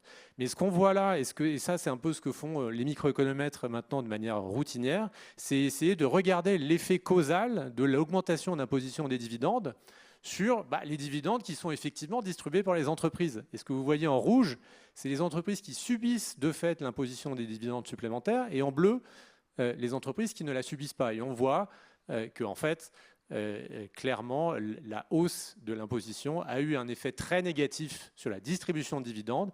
Et c'est quoi le résultat? Ça veut dire que l'assiette décroît. Et donc, ça veut dire que tous les impôts qui sont assis sur les dividendes voient leurs recettes décroître de par cet effet de réponse comportementale. Et concrètement, là, qu'est-ce que ça veut dire? Ça veut dire que si on avait pu prendre en compte ces réponses comportementales, on aurait prédit que la hausse d'imposition des dividendes n'aurait pas augmenté en 2013 les recettes de 400 millions, mais les aurait diminuées de 900 millions d'euros. Donc ça fait une très grosse différence. Mais le problème, c'est que ça requiert, pour prévoir correctement ce type de réponse comportementale, de faire appel à des méthodes d'évaluation qui, encore aujourd'hui, vous mettent à la frontière de la recherche académique et qui sont évidemment à la fois très incertaines et parfois assez loin de l'horizon temporel des gens qui préparent les documents budgétaires. Donc il y a effectivement ici matière à évidemment communication entre les académiques d'une part et l'administration. Enfin, le dernier sujet, et qui est encore plus proche de l'actualité, c'est le cas où en fait la mesure nouvelle votée par le législateur n'est pas de simplement augmenter le taux d'imposition d'un impôt existant, comme le cas des dividendes, mais d'inventer totalement une nouvelle assiette, un nouvel impôt pour l'année prochaine. Et j'imagine que vous avez suivi les débats budgétaires de la dernière semaine. Vous avez vu que en la matière, l'inventivité est importante, surtout en ce moment, et ça pose beaucoup de problèmes pour ceux qui essaient de prévoir. Pourquoi ? Parce qu'en fait, un nouvel impôt, par définition, c'est très difficile de connaître son assiette parce qu'en fait, jamais personne n'a cherché à payer cet impôt auparavant, donc on n'a pas d'informations. Et c'est d'autant plus dur qu'en général, on vote un nouvel impôt lorsqu'il y a eu un changement brutal dans l'économie. Ça a été le cas à la suite de la crise ukrainienne. On a eu une hausse des prix énergétiques formidable qui a généré une demande sociale pour la mise en place de nouveaux impôts. Ça a été le cas notamment de la taxe sur les super profits pétroliers qui, à la fin de 2022, était censée taxer les profits exceptionnels faits par les raffineurs présents sur le territoire français au titre des énormes profits qu'elles auraient faits en 2022 grâce à la hausse des prix à la pompe. Et donc, qu'est-ce qui se passe lorsque vous devez prévoir un impôt de cette nature ? Du côté de l'administration, ce qu'on a fait, c'était une question de prudence, c'était d'essayer de se reposer principalement sur les déclarations publiques des plus grands raffineurs français qui disaient qu'a priori, elles auraient à payer quelques centaines de millions d'euros au titre de ces impôts, sans même, d'une certaine manière, avoir à vérifier la hausse des profits réels de ces entreprises, mais en se fiant à ces déclarations publiques qui avaient été notamment faites au Parlement. Nous, ce qu'on a fait avec mes collègues de l'Institut des politiques publiques, c'est qu'on a essayé de partir justement de ce qui avait généré la demande sociale pour cet impôt, c'est-à-dire la hausse perceptible dans les comptes nationaux trimestriels des profits de la branche raffinage. Il semblait qu'il y avait des profits, des surprofits de l'ordre de plus de 10 milliards. Et donc des recettes à attendre de cette taxe sur les superprofits, de l'ordre aussi de quelques milliards. On avait même montré, parce qu'on avait accès aux déclarations fiscales au titre de l'impôt sur les sociétés des raffineurs, Pour l'année 2021, on avait même montré que l'instrument qui avait été mis en place par les députés aurait rapporté pour 2021, avant la crise ukrainienne, déjà 200 millions d'euros. Donc on se dit, bon, a priori, l'administration est prudente et on va essayer d'être plus proche de la réalité. Et la vérité, c'est que quand les déclarations sont tombées au cours de l'année 2023 et qu'on a eu finalement les résultats concrets de recettes de cette taxe sur les superprofits pétroliers, eh bien le résultat, c'est qu'en fait, ça n'a rapporté que 67 millions d'euros. Hein, donc un montant vraiment beaucoup plus bas que à la fois ce que nous, à l'Institut des politiques publiques, on avait prédit, mais même de ce qu'avait pu prévoir l'administration à l'époque. Et en fait, il y a deux raisons pour lesquelles c'est arrivé. D'une part, en fait, l'assiette des profits des raffineurs, qui certes a été très élevée au niveau global de ces raffineurs, s'est révélée être finalement très très basse en France. Les raffineurs français n'ont posté qu'une part minime de leurs profits en France en 2022. Et la deuxième chose, c'est qu'en fait, lorsqu'on fait un nouvel impôt, il faut le mettre en musique. Le mettre en musique, ça veut dire les décrets, les circulaires, faire en sorte que cet impôt ne soit pas attaquable juridiquement par les contribuables qui, en la matière, ont les moyens d'attaquer ce genre de nouveaux impôts. Et la vérité, c'est qu'à la suite de ces préventions, le périmètre de cette taxe sur les superprofits pétroliers a été bien plus bas que ce qui avait été anticipé à la fois par l'Institut, mais aussi par l'administration. Donc ça permet de voir que ces prévisions, en particulier de nouveaux impôts, on ne peut pas se limiter à la discussion au moment de l'automne. En fait, il faut suivre ces prévisions. Il faut être évidemment modeste sur la fiabilité des prévisions qui sont faites au moment où, malheureusement, on est en train de les discuter. Toutes les discussions des nouveaux impôts que vous entendez, vous pouvez être certain que les résultats réels vont être très différents, parfois beaucoup plus bas, parfois peut-être plus élevés, mais dans l'expérience, ça a été beaucoup plus bas. Donc c'est tout l'intérêt de ce suivi, d'avoir plusieurs types d'expertise, à la fois académiques et administratives, juridiques, pour pouvoir faire ces prévisions. Merci beaucoup. Je passe donc la parole à Catherine Mathieu, donc peut-être sur une expérience internationale, l'Angleterre en particulier. Oui, en fait, si vous permettez, je vais commencer par un élément sur la France pour reprendre plusieurs des éléments qui ont été abordés par les précédents intervenants. Donc, comme on l'a vu, on a souvent des prévisions budgétaires et macroéconomiques qui se trompent, parfois plus que d'autres, parfois moins que d'autres, et parfois les erreurs qu'on fait sur les prévisions macroéconomiques et budgétaires se compensent, et au bout du compte, on a une prévision de déficit public qui est proche du déficit observé. J'aimerais mettre l'accent sur l'importance de ces prévisions. On a ces prévisions macroéconomiques qui servent de cadre à la politique aux prévisions budgétaires. Et par exemple, pour reprendre les tableaux qui ont déjà été présentés, aujourd'hui, dans le projet de loi de finances, le gouvernement prévoit une croissance en 2026 de 1%. C'est un peu plus élevé que ce qu'on prévoit, nous, à l'OFCE, où on prévoit actuellement 0,7%. Et on a une forte réduction du déficit public qui est annoncée, comme ça a déjà été mentionné.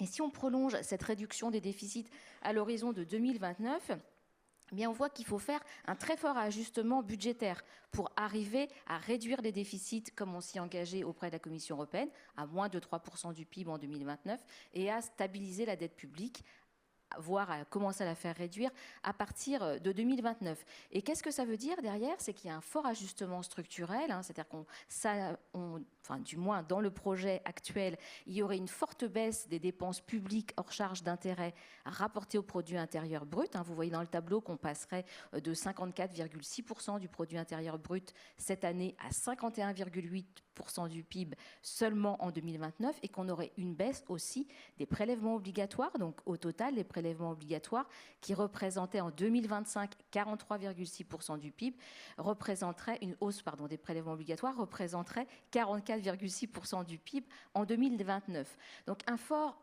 ajustement budgétaire, et vous avez mentionné, Stéphane, dans votre premier graphique, les effets multiplicateurs qui sont pris en compte dans les projets budgétaires. Et de mon point de vue, en tant qu'économiste, je dirais que là, ça me pose question quand je vois l'ampleur des ajustements budgétaires qui sont envisagés à l'horizon de 2029, alors qu'on aurait toujours une croissance en France qui serait, vous le voyez dans le bas du tableau, prévue de l'ordre de 1% à 1,3% du PIB à l'horizon 2029. Donc pour moi, quand je vois ces chiffres, déjà je me dis, on nous annonce de fortes baisses des dépenses publiques, des hausses d'impôts, et rien ne se passe sur l'activité.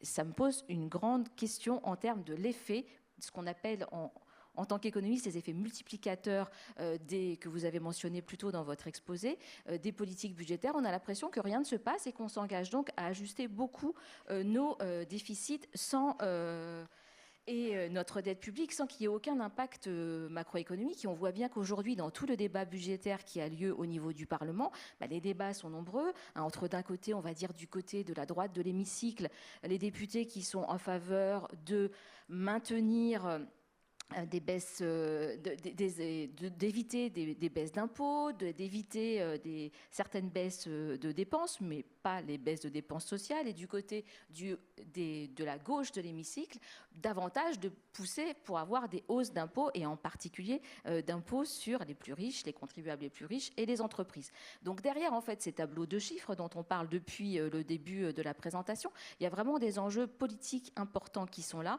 et qu'au bout du compte, ces chiffres-là ne montrent pas vraiment. Aujourd'hui, en fait, quand on dit qu'on envisage de réduire le déficit public de 0,7% du PIB, ça veut dire 21 milliards d'euros. Mais si on prend en compte aussi le fait que l'État s'engage à augmenter ses dépenses militaires, à l'horizon des prochaines années, qu'on a des charges d'intérêt qui augmentent, qu'on va avoir probablement une baisse de rendement ou une baisse de la surtaxe exceptionnelle sur les grandes entreprises. En fait, il s'agit plutôt de trouver 40 milliards l'an prochain. Donc, on parle vraiment de chiffres très importants et on ne sait pas aujourd'hui comment les trouver et on ne sait pas quel sera l'impact sur la croissance. Et donc ça, je pense que c'est une question très importante. Comme on l'a rappelé plus tôt dans les exposés, en fait, on a vu qu'au cours du temps, il n'y a pas eu de biais des prévisions en termes de déficit public, mais il y a eu un biais optimiste sur la croissance quand même au cours des années avant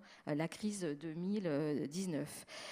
Donc on a cette question qui se pose, qui est très importante pour nous, de respecter des contraintes pour nous en France en termes de finances, de déficit et de dette publique. On a d'un côté le Haut Conseil des finances publiques qui vérifie si les budgets sont réalistes ou pas, et on a de l'autre côté la Commission européenne qui nous demande de faire des efforts budgétaires à l'horizon de 2029, des efforts budgétaires qui me paraissent véritablement très importants. Et quand je vois les graphiques que Frédéric, vous nous avez présentés avec des trajectoires de finances publiques, je pense qu'il faut bien avoir à l'esprit que derrière, ça veut dire que vraiment on s'engage à réduire de façon importante nos dépenses publiques et voire à augmenter nos impôts.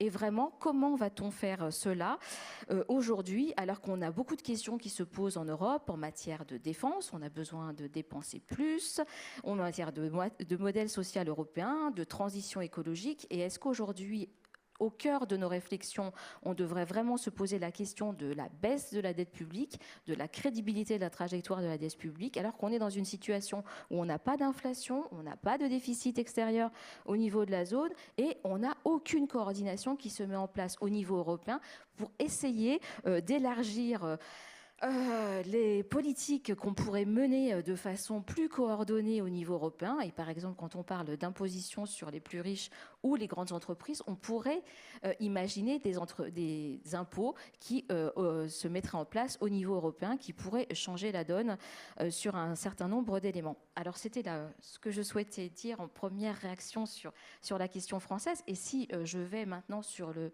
côté plus européen, et en particulier en faisant un focus sur l'exemple du Royaume-Uni.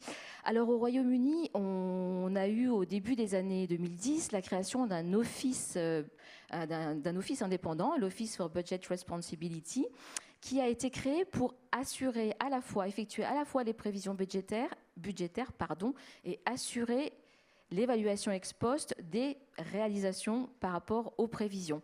Alors c'était un élément, en fait, cet OBR, il a été créé parce qu'on se posait la question, enfin certains se posaient la question, suite à la mise en place de règles budgétaires qui avaient été mises en place au Royaume-Uni au début des années 2010, en particulier par le ministre des Finances de l'époque, Gordon Brown, d'instaurer une règle d'or des finances publiques où on dit que l'État ne va s'endetter que pour investir et que les dépenses courantes vont être financées par les recettes courantes. Et cette règle devait s'appliquer sur l'ensemble du cycle économique sur un horizon de 5 ans.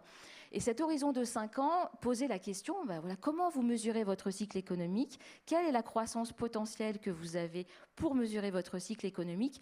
Et ça, certains soupçonnaient le gouvernement britannique de modifier la croissance potentielle au cours du temps pour pouvoir respecter sa règle de politique budgétaire. Et donc l'OBR a été créé pour sortir les prévisions qui étaient faites précédemment par le ministère, par le Trésor britannique, et de créer cet institut indépendant.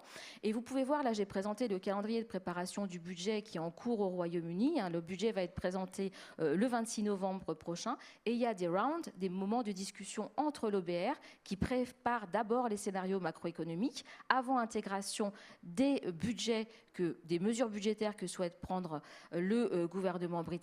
Et progressivement, ces mesures sont intégrées jusqu'au 26 novembre où la ministre des Finances, la chancelière de l'Échiquier, va présenter à la fois les prévisions macroéconomiques à l'horizon de 5 ans et les prévisions budgétaires. Donc c'est un fonctionnement assez différent de celui qu'on a en France. L'OBR, dans son évaluation des prévision de l'écart ou des erreurs de prévision et réalisation, effectue régulièrement des évaluations.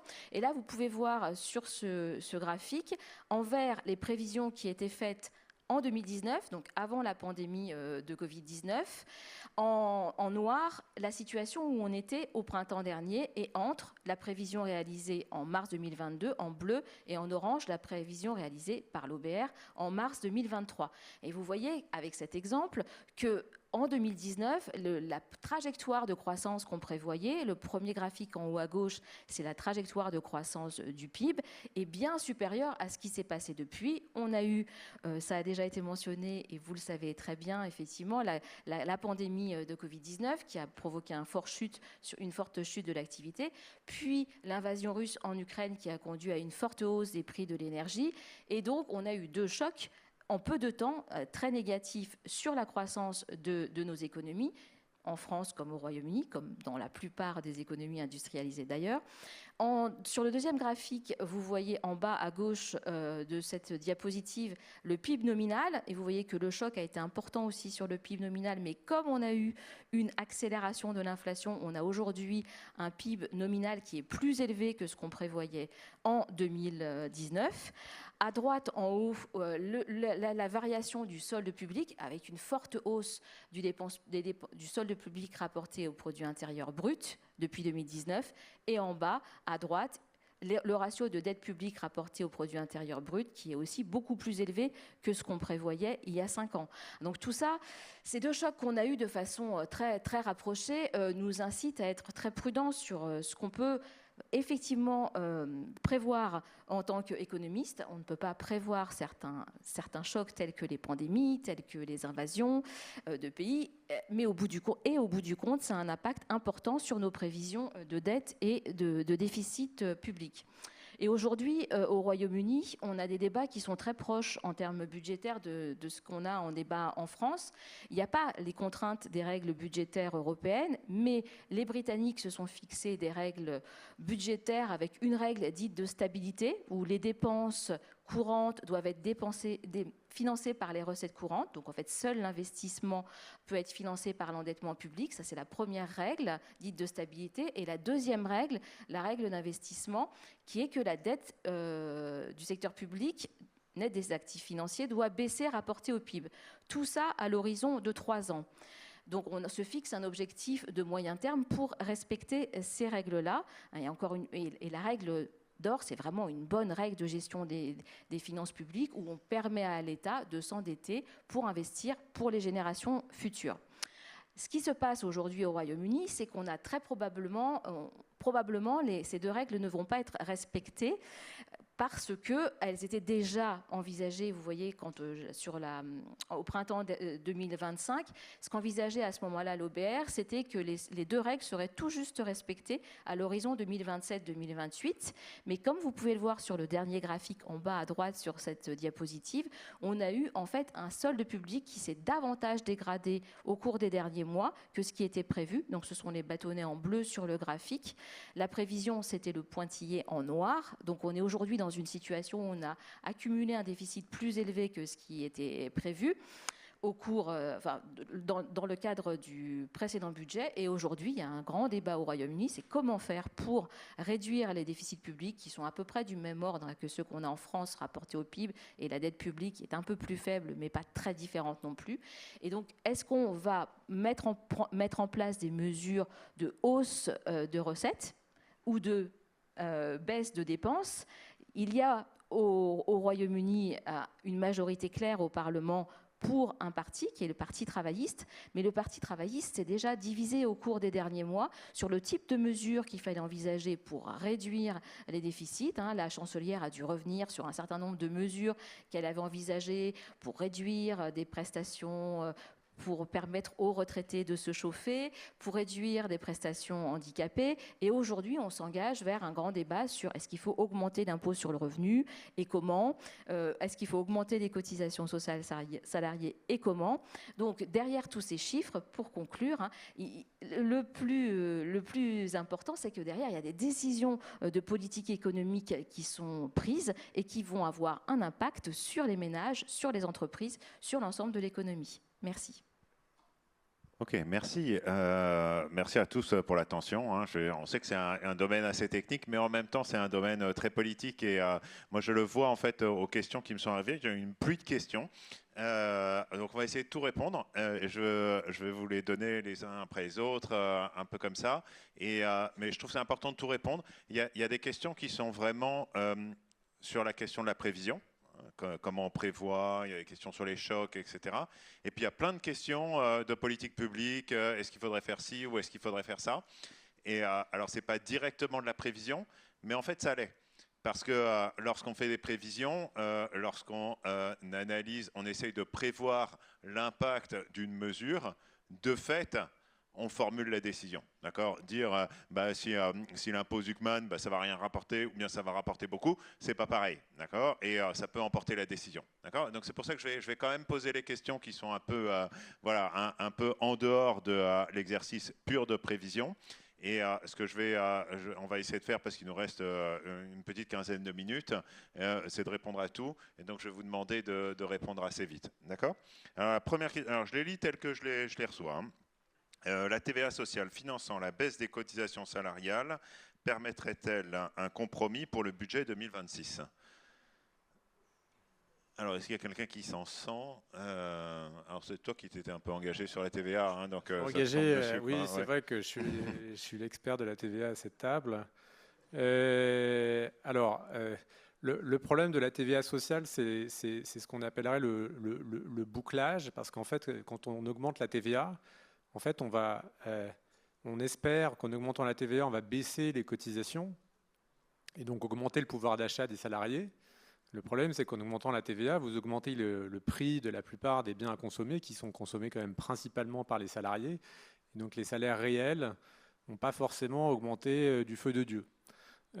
Donc l'avantage qu'on cherche, il n'est pas aussi simple que ça. L'avantage, c'est qu'on pense qu'on va, entre guillemets, faire un peu payer les salariés étrangers qui vont payer... qui vont pas payer justement la TVA sur les produits qu'on leur vend, mais qui vont payer parce que les biens importés vont eux avoir leur prix augmenté. Mais c'est un effet un peu de second tour et donc et qui est difficile à estimer. Et donc à vrai dire, voilà, ce genre de débat, il existe depuis une trentaine d'années et on n'est toujours pas un peu sorti de cette question que finalement en économie fermée, ça ne change pas grand-chose. Ok, merci. Voilà. Alors, deuxième question. Pour réduire la dette sur le long terme, vaut-il mieux une politique de rigueur ou une politique keynésienne de relance? Alors, Catherine, ça va être pour vous. C'est vous qui avez fait un petit peu le long terme. Oui, oui. Ouais. Bah, de mon point de vue, il vaut mieux une politique de relance. Hein. On voit bien quand on... Enfin bon, le problème qu'on va avoir... Si encore une fois, là je reprends cette vision très résumée des perspectives budgétaires à moyen terme, si on applique une austérité très forte pendant plusieurs années, le risque c'est qu'on ait beaucoup moins de croissance du PIB que ce qu'on anticipait, et donc on ne se retrouve pas avec 1% de croissance ou 1,2% comme c'est actuellement prévu dans les perspectives budgétaires à moyen terme du gouvernement français, mais qu'on ait une croissance à zéro, voire une récession. Or, si on n'a pas de croissance, on va avoir une augmentation, toutes choses égales par ailleurs, de notre dette par rapport au PIB. Donc pour moi, il faut un peu plus de politique keynésienne. Alors, je vais laisser Stéphane. Ouais. Merci, ouais, je vais faire le contrepoint là-dessus. Non, déjà, il faut quand même rester conscient qu'on a un niveau de déficit qui est très élevé, hein, à 5,8% du PIB en 2024. Le niveau de déficit qu'il faut pour avoir un ratio de dette à peu près stable, c'est environ 3% du PIB.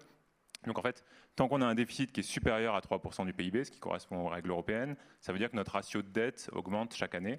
Et donc en fait, on est dans une situation qui n'est pas soutenable. Donc en fait, voilà, on sort de différentes crises, de Covid, énergie, inflation, avec cette situation-là. Mais en fait, pour restaurer une soutenabilité, il faut qu'on ramène notre déficit sous les 3%. L'objectif, c'est de le faire d'ici à 2029, donc ça laisse quand même le temps de lisser l'effort pour pas affaiblir trop brutalement l'économie. Mais il y a quand même un moment où il faut prendre ces mesures. Et peut-être pour rebondir sur le point que faisait Catherine Mathieu tout à l'heure, sur le scénario macroéconomique qui est sous-jacent, qui est justement sur cette diapositive-là, effectivement, il table sur une croissance autour de 1% ou un peu supérieure à 1% sur les années qui viennent. Bon, alors on sait tous qu'il y a beaucoup d'incertitudes dans un sens comme dans l'autre. Il tient compte du fait qu'il y aura effectivement un ajustement budgétaire sur la période, en tout cas c'est l'objectif, donc ça vient peser sur les perspectives de croissance, et c'est bien pris en compte. Mais dans l'autre sens, on estime qu'il y a encore des capacités de rebond de l'économie, notamment suite aux crises de ces dernières années. Je voulais donner 2 exemples là-dessus. Le premier, c'est que le taux d'épargne des ménages est particulièrement élevé depuis la crise Covid. On est à peu près 4 points plus haut qu'avant crise. Et tous les prévisionnistes, depuis la crise Covid, depuis la crise inflationniste, pensent que le taux d'épargne des ménages va se normaliser, va redescendre. Alors, ça fait un petit moment qu'on l'espère et que ça ne vient pas. Mais malgré tout, voilà, la plupart des gens continuent à penser que ça va se normaliser. Et ça, c'est un facteur de reprise de l'économie. Le deuxième facteur, c'est sur les exportations. Il y a un certain nombre de chaînes de valeur qui ont été un peu désorganisées par les différentes crises, notamment dans le domaine aéronautique, et qui sont en train de bien redémarrer, mais on pense qu'il y a encore du potentiel de rattrapage là-dessus. Et d'ailleurs, la croissance du PIB au 3e trimestre, là, les chiffres qui ont été publiés la semaine dernière, qui étaient assez positifs, 0,5% de croissance, ça a été notamment tiré par cette reprise dans le secteur aéronautique. Donc voilà, on pense qu'il y a des marges de reprise qui viennent compenser un peu l'effet de ralentissement qui est lié aux mesures budgétaires. Ok, il y aura plein d'autres questions qui seront sur le sujet, donc c'est pour ça que je passe à une autre. Alors, la suivante, c'est un choc de la taille d'une guerre mondiale est-elle comptée dans la mesure de l'incertitude ?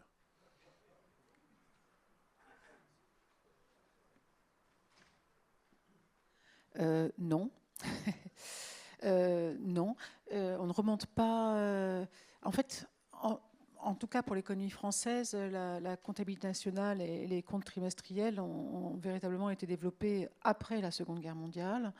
C'est difficile d'avoir des jeux de données suffisamment complets, même avant les années 1970. Donc des chocs de l'ampleur de guerre mondiale, on ne les a pas. Et je ne pourrais même pas vous donner un ordre de grandeur, l'ordre de grandeur de ces chocs par rapport au choc de la crise Covid et du confinement, par exemple. Donc clairement, je ne pense pas qu'on puisse essayer de reproduire ce genre de choc. Donc je passe tout de suite, parce qu'il y a plein de questions sur les chocs. Hein. Manifestement, ça, les histoires des chocs, là, ça a beaucoup plu. Alors, que permet le fait d'anticiper les chocs ? Faut-il prévoir un budget en fonction de supposés chocs au risque de mal le calculer ? Alors justement, ces chocs, ils ont cette particularité qu'ils ne sont pas prévisibles. On les observe seulement une fois qu'ils se sont produits. Et c'est comme ça d'ailleurs qu'on les identifie sur le passé. On a la partie qu'on sait à peu près prévoir, et après on observe chaque trimestre des chocs. Alors il y a ceux qui sont évidents, que nous avons tous cités à un moment ou à un autre, donc typiquement crise géopolitique ou crise Covid. Mais chaque trimestre, il y a des chocs à la hausse ou à la baisse, qui sont la partie qu'on ne sait pas encore prévoir, pas assez bien. Peut-être que les outils du futur, de mesure du futur, nous permettront de les prévoir mieux. Mais en fait, donc non, tout ce qu'on peut dire, c'est que si des chocs du type de ceux qui se sont produits dans le passé se produisaient à l'avenir, alors on pourrait avoir tout cet éventail des possibles pour toutes les variables qui vous intéressent. Voilà.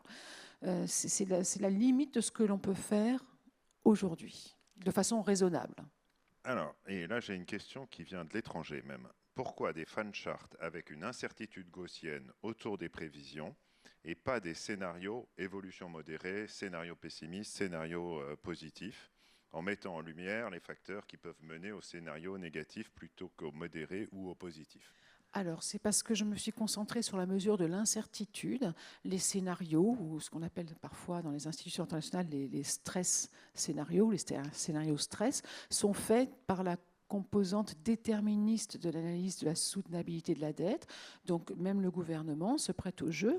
Il y a un scénario central qu'on pense être le plus plausible, le plus normal, on va dire, mais il regarde également comment évolueraient les comptes publics en cas d'un choc inflationniste, en cas d'un choc sur les taux d'intérêt américains. Enfin, il y a plein de situations de stress qu'on peut, qui donnent d'autres scénarios qui ne sont pas le scénario de base.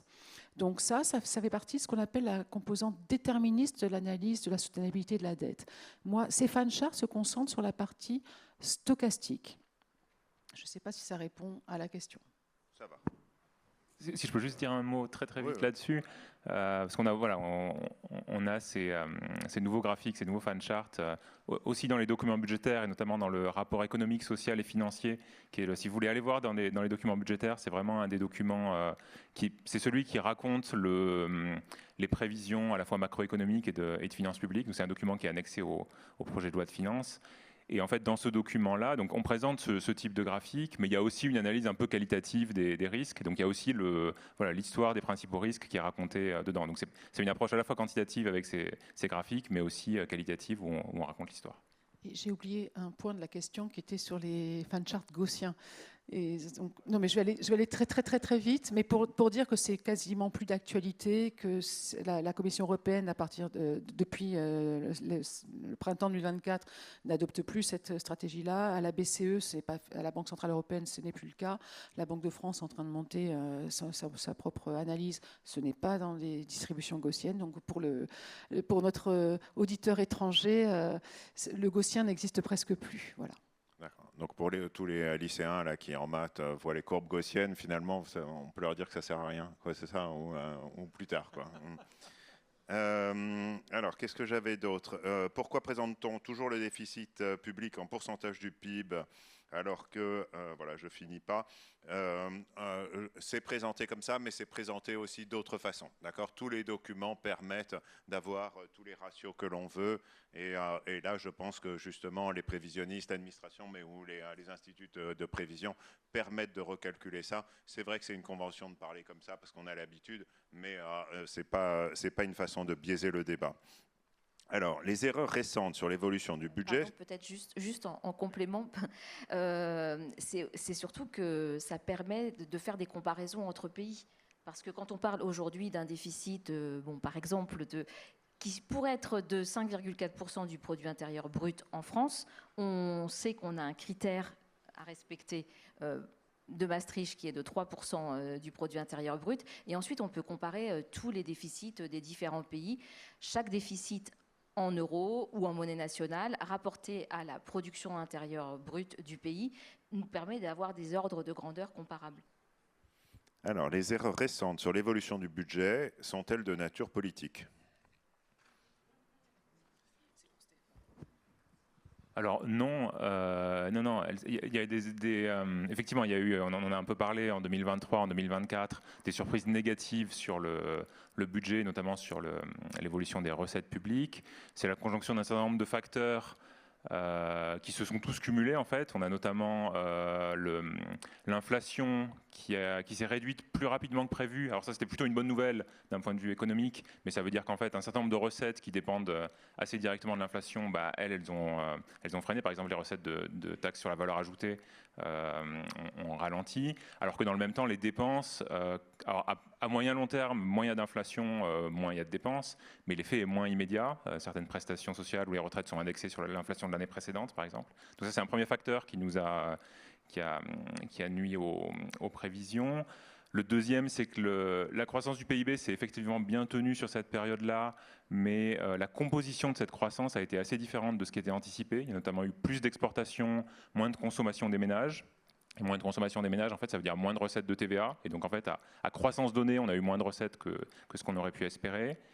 On a eu des déceptions sur l'impôt sur les sociétés, qui est un impôt qui est toujours très très volatile, très très dur à prévoir, parce que les bénéfices des sociétés, voilà, c'est pas lié si directement que ça à des agrégats macroéconomiques. Donc voilà, il y a souvent des gros écarts dans un sens ou dans l'autre. Et là, ces années-là, c'est tombé plutôt dans le mauvais sens. Il y a eu des dynamiques spécifiques à certains secteurs notamment. Et puis un quatrième facteur, et je m'arrêterai là, c'était les dépenses des collectivités locales qui ont été plus dynamiques qu'anticipées.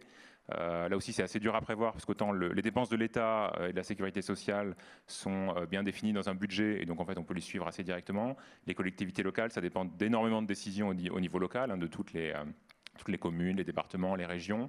Et en fait, là, les dépenses se sont révélées de manière un peu transitoire, plus élevées que prévu dans ces années de sortie de crise. Et donc, en fait, le cumul de tous ces facteurs-là fait qu'il y a eu d'assez gros écarts sur les prévisions, in fine, sur ces années-là. Mais c'était des écarts de nature technique, quoi, des erreurs, des écarts de prévision. Laurent, un mot ? Juste un point là-dessus, je pense qu'effectivement, le caractère politique de la prévision, il n'est pas avéré. En fait, ce qui est avéré et ce qui est vraiment politique, c'est la réaction à l'erreur. C'est le pilotage de l'erreur par le législateur, par le gouvernement. Qu'est-ce que ça veut dire ? Ça veut dire que quand vous avez une erreur qui va dans le bon sens, c'est-à-dire le déficit est plus bas que prévu, vous êtes plus susceptible, entre guillemets, de dépenser l'erreur pour en profiter que de rattraper votre erreur quand le déficit est plus élevé que prévu. Ça, c'est la nature politique de nos démocraties qui fait que, en fait, même si l'erreur n'est pas biaisée, elle a des effets économiques forts à cause de la réaction politique qui, elle, est biaisée. En fait, elle réagit beaucoup plus fortement à certains types d'erreurs qu'à d'autres. Et c'est pour ça, en partie, que la prévision est si importante. Plus on fait des erreurs, plus on donne la main aux politiques pour mal réagir et augmenter la dette. Ok. Et alors après, j'ai une série de questions qui sont un petit peu sur des politiques publiques. Par exemple, comment a-t-on pu imaginer que la politique de l'offre allait engendrer le ruissellement ? Est-il possible d'évaluer le rapport de la taxe Zuckman ? Peut-on évaluer l'efficacité de l'aide aux entreprises ? La baisse de la TVA proposée par le RN est-elle réaliste ? Pour réduire la dette sur le long terme, faut-il mieux une politique de rigueur, une politique keynésienne de l'offre ?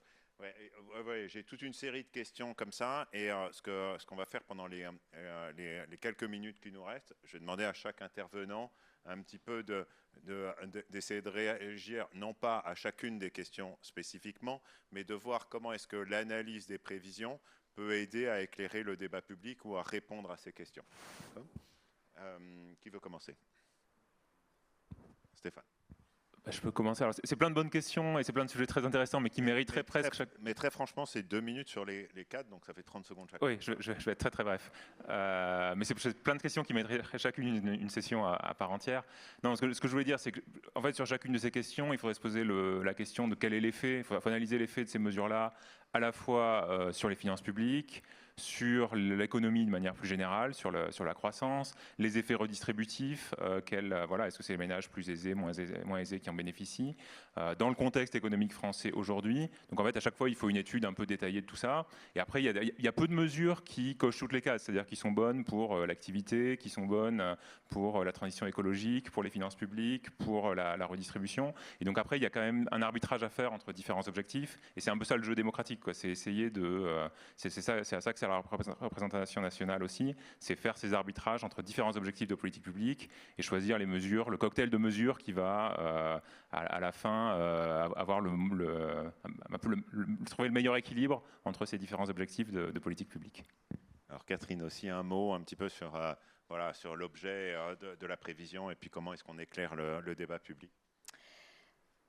Alors, sur l'objet de la prévision, nous, en tant que macroéconomistes, on fait des prévisions en essayant d'utiliser au mieux toutes les informations qu'on a, à la fois sur notre environnement international, sur l'ensemble des variables macroéconomiques et sur les mesures de politique économique qui peuvent être mises en place par le gouvernement. Alors, sur la question, par exemple, du ruissellement dont vous avez parlé, là, il y a vraiment derrière cette question des grands débats parmi les économistes entre ceux qui sont partisans de l'offre et qui vont vous dire, oui, il faut baisser les impôts sur les entreprises, il faut baisser les impôts sur les contribuables les plus riches, et c'est comme ça que vous allez relancer l'activité dans le pays, vous allez relancer la production, vous allez relancer les recettes fiscales, vous allez réduire les déficits. Et pour les économistes, pour d'autres économistes, ça n'est pas du tout ce qu'il faut faire. Il faut, au contraire, prendre des mesures qui vont avoir un impact plus important sur l'activité. On a parlé, par exemple, de la transition écologique, toutes les mesures qu'on doit prendre pour lutter contre le changement climatique, prendre un certain nombre de mesures pour préserver nos modèles sociaux. Et donc, il y a vraiment derrière, en fait, toutes ces mesures, vraiment des fonctionnements du cadre de politique économique qui sont très différents les unes des autres. Super. Mais là, je m'adresse à vous deux. Finalement, est-ce qu'on ne peut pas, à l'aide de ces modèles de prévision, etc., trancher, quoi? Je pense que c'est un petit peu ça qui est évoqué quand on nous pose des questions, etc. On dit, il y a des économistes, il y a des prévisionnistes. Est-ce qu'on ne pourrait pas trancher une bonne fois pour toutes et puis nous dire ce qui marche, quoi, plutôt que dire il y en a qui pensent ça et d'autres qui pensent ça? Alors, en fait, si maintenant on peut trancher de plus en plus parce qu'on a de plus en plus d'études, d'évaluation de toutes les mesures dont on parle aujourd'hui, les mesures fiscales, les dépenses. On en sait beaucoup plus sur les effets que ça a, sur qui, sur quelle période, sur quel type d'indicateur. On est beaucoup plus capable de dire, voilà, c'est quoi une bonne mesure, c'est quoi une mauvaise mesure. Et c'est vrai que si on pouvait plus se saisir de cette évaluation pour guider la décision, il ne s'agit pas juste de parler d'atteindre une certaine cible de déficit, mais de l'atteindre avec quel type de mesure, quel type de dépenses, quel type d'impôt. Et ça, on en sait beaucoup plus aujourd'hui sur le ruissellement. Par exemple, j'ai moi-même produit des tas d'études sur les effets des réformes fiscales d'ISF sur l'investissement. C'est des choses qui, j'espère, informent le débat et permettent justement qu'on arrête de simplement dire, voilà, il y en a certains qui pensent ceci et certains qui pensent cela. Bien, moi, je dirais que la prévision ne peut pas tout dire et que pour répondre toujours à cette question, est-ce qu'il faut une politique de l'offre ou une politique de la demande, je voudrais juste un petit rappel historique que certains d'entre vous ici auront peut-être encore en tête. C'est les magnifiques politiques de relance keynésiennes qui ont été faites à l'issue des deux chocs pétroliers des années 70 et qui se sont avérées assez infructueuses, puisqu'on a de toute façon touché la stagflation, c'est-à-dire des taux d'inflation plus élevés et un chômage qui ne décroissait pas pour autant.